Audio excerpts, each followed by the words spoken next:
সন্ধ্যাবেলায় কিছু মুখরোচক খাবার কার না খেতে ভালো লাগে, সব সময় বাইরের জিনিস খেতেও ভালো লাগে না। তাই আজকে আমরা বাড়িতে বানাবো ক্রাঞ্চি চিকেন পাকোড়া। আর আমরা বানাবো কেন বললাম, তার কারণ হলো আজকের রেসিপিটা শুধু আমার নয়, আমার সাথে দাদাও কিন্তু অনেক হেল্প করেছে।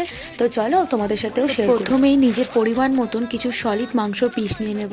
তারপর সেটাকে নুন আর হলুদ দিয়ে ভালো করে চটকে মাখার পর ওর মধ্যে দিয়ে দেবো একে একে বেসন, তার সাথে চালের গুঁড়ো, চিলি ফ্লেক্স, আদা রসুন বাটা, তার সাথে একটা গোটা ডিম। সব কিছু দেওয়া হয়ে গেলে ভালো করে আমরা মাখিয়ে নেব আর 15 মিনিটের জন্য ওটাকে রেস্টে রেখে দেবো। আর এদিকে আমি কড়াইতে তেল বসিয়ে দেবো গরম হওয়ার জন্য। আমি যেহেতু প্রথমেই বলেছিলাম ক্রাঞ্চি চিকেন পাকোড়া, এই পকোড়াগুলোকে ক্রাঞ্চিস করার জন্য আমরা 2 প্যাকেট চিপস নিয়ে এসেছিলাম। সেটাকে গুঁড়ো করে তার মধ্যে ম্যারিনেট করে রাখা চিকেনের পিসগুলোকে কোট দিয়ে তারপর ভাজবো। আমি তো আগেই বলেছিলাম এই রেসিপিটা কিন্তু আমার দাদার, তাই আমিও ফার্স্ট টাইমই বানাচ্ছি।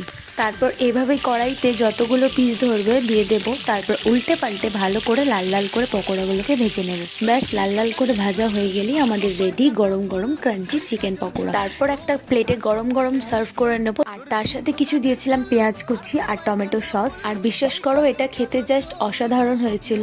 তো এভাবেই আমরা পুরো সন্ধ্যেটা ফুল ফ্যামিলি মিলে চিকেন পকোড়া খেয়ে এনজয় করলাম। তো তোমাদের যদি রেসিপিটা ভালো লাগে অবশ্যই চ্যানেলটা সাবস্ক্রাইব করে নিও। বাই।